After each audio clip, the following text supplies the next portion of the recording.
सो आप लोग, आज मैं आपको पढ़ाने वाली हूँ एसएसटी ऑफ क्लास 7, जिसका हमारा पहला चैप्टर है the arrival of Christianity and Islam. इसमें हम पढ़ेंगे द अराइवल ऑफ क्रिश्चियनिटी मतलब क्रिश्चियनिटी का आगमन, ओरिजिन ऑफ क्रिश्चियनिटी मतलब क्रिश्चियनिटी कहाँ से जन्मा, क्रिश्चियनिटी का धर्म, ईसाई धर्म, ठीक है। बैकग्राउंड एंड अर्ली लाइफ, उसका बैकग्राउंड क्या है और उसका मतलब अर्ली लाइफ क्या थी, शुरुआत कहाँ से हुई उसकी। द अराइवल ऑफ इस्लाम, इस्लाम का आगमन। 5 पिलर्स ऑफ इस्लाम, 5 पिलर्स यानी 5 नियम जो इस्लाम में हैं, जो आपको मानने पड़ते हैं, जो आपको निभाने पड़ते हैं। और हम पढ़ेंगे प्रॉफिट मोहम्मद के बारे में, ठीक है। अब हम आपका चैप्टर शुरू करते हैं। ये आपके सारे वर्ड मीनिंग्स हैं, इन्हें आप पढ़ लेना। चलो अब हम चैप्टर शुरू करते हैं। द अराइवल ऑफ क्रिश्चियनिटी मतलब क्रिश्चियनिटी का आगमन। क्रिश्चियनिटी का आगमन हुआ था जीसस क्राइस्ट से। आप सब जानते हो जीसस क्राइस्ट को, जिनका बर्थडे आता है 25 दिसंबर को, पर आप उनके बारे में अच्छी तरह से नहीं जानते, जो आप इस चैप्टर में पढ़ोगे। तो इसमें है अकॉर्डिंग टू क्रिश्चियंस मतलब ईसाइयों के धर्म के अनुसार, ईसाइयों के अनुसार Jesus is considered the incarnation of God. जो जीसस क्राइस्ट है ये उनके हिसाब से इनकारनेशन ऑफ गॉड है, मतलब भगवान के अवतार है। इनकारनेशन का मतलब है अवतार, ठीक है। And this teaching are followed as an example for living a more spiritual life. और ये टीचिंग, जो इनकी शिक्षाएं हैं, वो इसलिए फॉलो की जाती थी ताकि वो एक धार्मिक जीवन जी सकें। Christianity believe he died for since of all people. जो क्रिश्चियन थे वो उनका ये मानना था कि जो जीसस क्राइस्ट थे वो लोगों की लोग जो पाप करते थे उनकी वजह से उनकी मौत हुई थी, और वो दोबारा से जिंदा हो गए थे अपने मरने के बाद। Jesus Christ C 6/4 BC to 30 AD। इसका क्या मतलब है? इसका ये मतलब है 6/4 BC का मतलब है 6 से 4 BC के बीच में। BC का मतलब है बिफोर क्राइस्ट, ओके, मतलब जीसस के पैदा होने से पहले। और 30 AD यानी AD का मतलब है एनो डोमिनी मतलब ईयर ऑफ अवर लॉर्ड। तो मतलब ये है कि 30 AD तक वो जिए थे। Also called Jesus son of Joseph. उनके पापा का नाम जोसेफ था, तो वो जीसस सन ऑफ जोसेफ कहलाते थे। और जीसस ऑफ नजारत वो इसलिए कहलाते थे, वो आपको आगे के चैप्टर में पता चलेगा। और वो जीसस ऑफ गलीली कहलाते थे क्योंकि नजारत गलीली में था। और सिंपली क्राइस्ट, और वो क्राइस्ट भी कहलाते थे। Was a Jesus religious leader. वो जो जीसस क्राइस्ट थे वो ज्यूइश के यहूदियों के धार्मिक लीडर थे, रिलीजियस लीडर थे।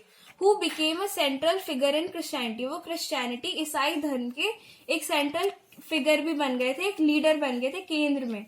Regarded by most Christian branches as God himself. और कई क्रिश्चियन ब्रांचेस जो थे, ईसाइयों के जो ब्रांचेस थे, उनमें उन्हें भगवान भी माना गया था। जीसस क्राइस्ट वॉज बोर्न सिरका मतलब है बिटवीन, मतलब 6 से 4 BC बिफोर क्राइस्ट के बीच में उनका जन्म हुआ था बेथलेहेम में, ठीक है। Little is non about his early life. उनके जीवन के बारे में बहुत ही थोड़ा सा हमें जानने को मिलता है। But his life and his ministry मतलब उनके जीवन और उनकी मिनिस्ट्री मतलब उनकी शिक्षाएं न्यू टेस्टामेंट का मतलब है धर्मों की पुस्तक, उसमें वो सारी चीजें, उनके सारे दस्तावेज वो उसमें रिकॉर्डेड हैं, ठीक है। मोर अ थियोलॉजिकल डॉक्यूमेंट, और थियोलॉजिकल का मतलब है धार्मिक दस्तावेज भी है उनके उस न्यू टेस्टामेंट में।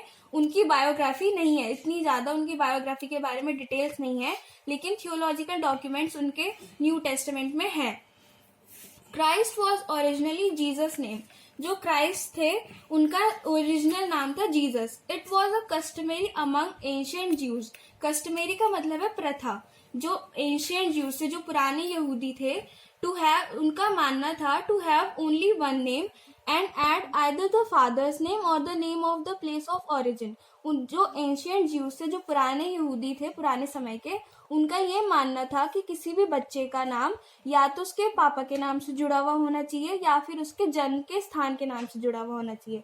This is why during his life, इसीलिए उनके जीवन काल के समय में Jesus was called sometime Jesus of Nazareth. इसलिए उन्हें जीसस ऑफ नजारत कहा जाता था, और अदर टाइम्स जीसस, और उन्हें जीसस कहा जाता था, या फिर द सन ऑफ जोसेफ या सन ऑफ जोसेफ कहा जाता था, क्योंकि वो जोसेफ जो थे वो जीसस के पिता थे। Which is supported by Christian sources. जो क्रिश्चियन के सोर्सेज थे, आपको क्रिश्चियंस के सोर्सेज आगे के चैप्टर में पता चलेगा क्या थे, वो उनके समर्थक थे। लूक, जॉन, ये सब इनके ना नैरेटर है जिन्होंने जीसस के बारे में डॉक्यूमेंट्स कलेक्ट करे हैं। With nearly 2 billion professed adherents worldwide, Christianity is the largest religion in the world. ये लाइन थोड़ी कंफ्यूजिंग है, इसे आप एक और बार पढ़ो। With nearly 2 billion professed adherents, adherents का मतलब है अनुयायी, यानी professed adherents यानी जो उसके समर्थक थे। adherents का मतलब है समर्थक, वो professed मतलब जैसे आपके इंडिया में हिंदू धर्म आप मानते हो तो आप मंदिर में जाते हो तो आपको पंडित दिखते हैं ना, वैसे ही वहां पे प्रोफेसर्स होते थे। तो विद नियरली 2 बिलियन प्रोफेस्ड एडहिरेंट्स मतलब प्रोफेसर जो थे, जो क्रिश्चियनिटी के समर्थक थे, उन्होंने वर्ल्ड वाइड मतलब पूरे विश्व में क्रिश्चियनिटी, ईसाई धर्म को सबसे बड़ा धर्म बना दिया था पूरे विश्व में। Christian believe centre on the life of Jesus of Nazareth. Christian जो थे उनका यह मानना था, उनका केंद्र यह था कि जो जीसस ऑफ नजारत की जो लाइफ है, उनका जो जीवन है, वो एक टीचर यानी एक शिक्षक की तरह है, और एक हीलर मतलब मरहम, जो भी मरहम पे दवा लगाने वाले को हीलर कहते हैं, यानी जो आपके दुख को दूर करता है उसे हीलर कहते हैं। Who lived in the first century Palestine. Jesus of Nazareth को एक शिक्षक कहा गया है और एक हीलर कहा गया है, जो फर्स्ट सेंचुरी पैलेस्टाइन में थे, वो मतलब उनका रहना वहीं था। The primary source of information मतलब जानकारी का महत्वपूर्ण स्रोत about the life of Jesus के लाइफ के बारे में आर द गॉस्पेल। मैंने आपको पीछे बताया था कि आपको उनके क्रिश्चियन सोर्सेज मिलेंगे आगे जाके, वो एक क्रिश्चियन सोर्स है गॉस्पेल मतलब सुसमाचार। इसमें जीसस के बारे में आपको बहुत सारी बातें जानने को मिलेंगी। Which were written sometime between 20 and 100 years after his death। जो कब लिखी गई, जीसस के 20 से 100 साल के मरने के बीच में, मरने के बाद में लिखी गई। And become the first 4 books of new testament. और वो जो गॉस्पेल की न्यूज जो थी, जो बुक्स बनाई थी, वो धर्मों की पुस्तक न्यू टेस्टमेंट की 4 पहली बुकों में शामिल हो गई। The sacred text of Christianity is the Bible. Sacred का मतलब है पवित्र। The sacred text of Christianity is the Bible. जो हम एक पवित्र दस्तावेज मानते हैं क्रिश्चियनिटी का, वो है ईसाई धर्म का, वो है बाइबल। आपने बाइबल पहले भी सुना होगा, कई बच्चों ने पढ़ा भी होगा। Which consist of the old testament. जो ओल्ड टेस्टामेंट मतलब जो पुरानी धर्मों की पुस्तक होती है, वो सारी उसमें कंटेन करती है वो बुक, और जीसस के बारे में तो वो बुक कंटेन करती है। द ज्यूइश बाइबल, जो यहूदियों ने बाइबल बनाई थी, वो वो टेस्टामेंट मतलब धर्मों की नई बुक जो थी न्यू टेस्टामेंट, वो भी। The new testament contains 27 books. जो धर्मों की पुस्तकों का जो वो था पूरा वो दस्तावेज था, उसमें 27 बुक्स थी। 4 gospel, Matthew, mark, look, John, ये सारे जीसस लाइफ के नैरेटिव्स थे। मतलब जैसे आपके पोएम के नैरेटर होते हैं ना, जो पोएम्स लिखते हैं, वैसे ही जीसस लाइफ के बारे में मैथ्यू, मार्क, लूक और जॉन ने लिखा था। तो इन्हें 4 गॉस्पेल्स मतलब सुसमाचार के वो बोले जाते हैं, प्रतिनिधि वो बोले जाते हैं। One account of apostles ministry after Jesus death. Apostle मतलब एक सच्चाई वाला अकाउंट मतलब एक पैराग्राफ। मिनिस्ट्री आफ्टर जो जीसस डेथ, जो जीसस की मिनिस्ट्री थी मतलब उनकी शिक्षाएं, उनका शासन, उन्होंने कैसे मतलब ज्यूज को कंट्रोल करा, उन्होंने कैसे बेथलेहम को कंट्रोल करा, उन सब के बारे में अपोस्टल में लिखा गया। Jesus death, letter from church leaders, और उनके डेथ के बारे में उनके कुछ पत्र, और चर्च लीडर, जो चर्च के लीडर्स होते हैं उन्हें हम क्या बोलते हैं, फादर बोलते हैं ना। तो उनके पास वो सारी चीजें दस्तावेज थे जिन्हें हम अपोस्टल्स कहते हैं। The earliest of which predate the gospels. जो पुराने समय के जो वो थे प्रोफेसर थे, उन्होंने गॉस्पेल्स का निर्माण किया था पहले। द अपोलो कैलिप्टिक वर्क, उन्होंने अपोकैलिप्टिक वर्क किया था, उसमें बहुत ही गहराई में जाके सोचा था उस काम को, और मतलब बहुत ही जीसस के बारे में, प्लेस ऑफ ओरिजिन के बारे में जाके सोचा था, और तब से उन्होंने सारे डॉक्यूमेंट्स का निर्माण किया था उनके मरने के वक्त तक। Nearly all Christian regard the Bible as divinely inspired and authoritative, but views differ as to the nature and extend to the authority. All Christians जो थे, सारे जो ईसाई थे, वो बाइबल को एक परमात्मा मानते थे, और जो जीसस थे वो उनके इंस्पिरेशन थे। But views differ as to the nature, और उनके व्यूज जो थे वो नेचर के विरुद्ध भी थे कभी कभार, और क्रिश्चियंस के, और कभी कभार उनके समर्थक भी थे। तो एक्सटेंड टू इट्स अथॉरिटी, और उनके अथॉरिटी को भी क्रिश्चियंस बहुत ही बारीकी से मानते थे। अब हम पढ़ेंगे ओरिजिन ऑफ क्रिश्चियनिटी, मतलब क्रिश्चियनिटी कहाँ से उगी, कहाँ से उसका उदय हुआ। Christianity developed out of Judaism in the first century AD. जो क्रिश्चियनिटी है, ईसाई धर्म, वो कब उसका डेवलप हुआ, वो यहूदी धर्म जो फर्स्ट सेंचुरी एनो डोमिनी का मतलब है ईयर ऑफ अवर लॉर्ड, मतलब जीसस क्राइस्ट जब पैदा हो गए थे उनकी पहली सेंचुरी, मतलब जब वो पैदा हो गए थे उनका पहली सेंचुरी, मतलब 100 साल, उसमें यहूदी धर्म थे, वहां से क्रिश्चियनिटी डेवलप हुई। It is founded on the life, teaching, death and restoration of Jesus Christ. मतलब ये जो क्रिश्चियनिटी है ये फाउंड कैसे हुई, उनके जीवन, उनकी शिक्षाएं, उनके मरण और उनका रिस्टोरेशन, मतलब उनका दोबारा से जो जीवन आया था उनका, मतलब जब वो स्वर्ग में पहुंच के दोबारा से आए थे धरती पर, उनकी तब की life. And those who follow him, और जो उनको फॉलो करते थे उनकी टीचिंग्स को उनको कहते थे क्रिश्चियंस।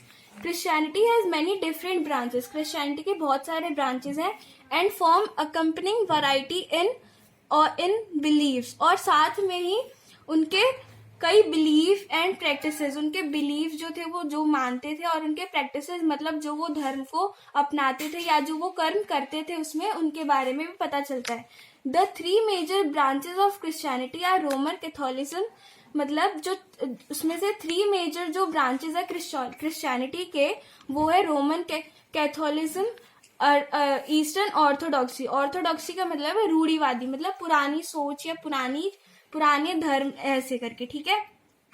एंड प्रोटेस्टेंटिज्म, मतलब उसका विरोध करना, उसका मतलब जिन्होंने जीसस का विरोध किया था उस टाइम पे। विद नंबरस सब categories with in each of these branches, उन सब की मतलब बहुत ही नंबरस सब कैटेगरी, उनकी जो ब्रांचेस थे क्रिश्चियनिटी के, उनके भी बहुत सारे कैटेगरीज थे, और वो सारे एक ब्रांचेस में बांटे गए थे। Traditional Christian belief include the belief in the one and only true God. जो ट्रेडिशनल क्रिश्चियन थे, जो उनका यह मानना था कि सिर्फ एक और सिर्फ वन एंड ओनली, सिर्फ एक ही भगवान है, who is one being exist as the father, जो एक ही है, जो फादर की तरह, son and the holy spirit, एक फादर की तरह, जो चर्च में होते हैं उन्हें पंडित की तरह, वो उन्हें फादर कहते हैं, तो फादर की तरह, सन की तरह, एक बेटे की तरह, एक होली स्पिरिट यानी एक पवित्र आत्मा, जीसस को यहाँ पे पवित्र आत्मा भी कहा गया है, तो उन्हें तो एंड द होली स्पिरिट यानी पवित्र आत्मा की तरह माना गया है। One and only true God, मतलब जीसस को एक सच्चा भगवान माना गया है, ठीक है। And the belief that Jesus is the divine, और इनका यह मानना था क्रिश्चियंस का कि जीसस जो है वो परमात्मा है, ह्यूमन मसीहा, मतलब ह्यूमन के मसीहा है, इनकी इंस्पिरेशन है, कि मतलब जो मानव है वो उसको फॉलो करे, ऐसे मसीहा है। And send to save the world, और उन्हें धरती पर इसीलिए भेजा गया था ताकि वो धरती को बचाएं पापों से, जो लोगों ने पाप कर्म किए थे, पाप को बोलते हैं सिंस, तो जो लोगों ने सिंस किए थे उससे धरती को बचाया जाए, इसलिए इनको धरती पर भेजा गया था एक ह्यूमन मसीहा बना के। Christianity is also noted for is emphasis on the faith in Christian. जो क्रिश्चियनिटी थी, ईसाई धर्म को इसलिए एक और भी महत्वपूर्ण विश्वास माना जाता है क्राइस्ट में, जीसस में एक विश्वास माना जाता है बहुत ही महत्वपूर्ण, as a primary component of religion, एक महत्वपूर्ण कंपोनेंट, मतलब एक कंपोनेंट था रिलीजन का, एक महत्वपूर्ण जगह थी रिलीजन में क्राइस्ट की, जीसस का एक मतलब बहुत ही महत्वपूर्ण महत्वपूर्ण स्थान है क्राइस्ट का इस रिलीजन में, इस धर्म में। अब यहाँ तक मैंने आपको पढ़ा दिया है। अब ये चैप्टर है ये बहुत ही इंपॉर्टेंट है। आप इसके एक एक वर्ड की मीनिंग इसमें मैंने लिखी हुई है, इन्हें पढ़ो, इन्हें याद करो और इनके जो भी डाउट्स हो आप कांटेक्ट करके उन्हें पूछो। और मैं आगे का चैप्टर जो है background in the early life, यहाँ से मैं आपको अगली क्लास में बताऊंगी और पढ़ाऊंगी। Thank you.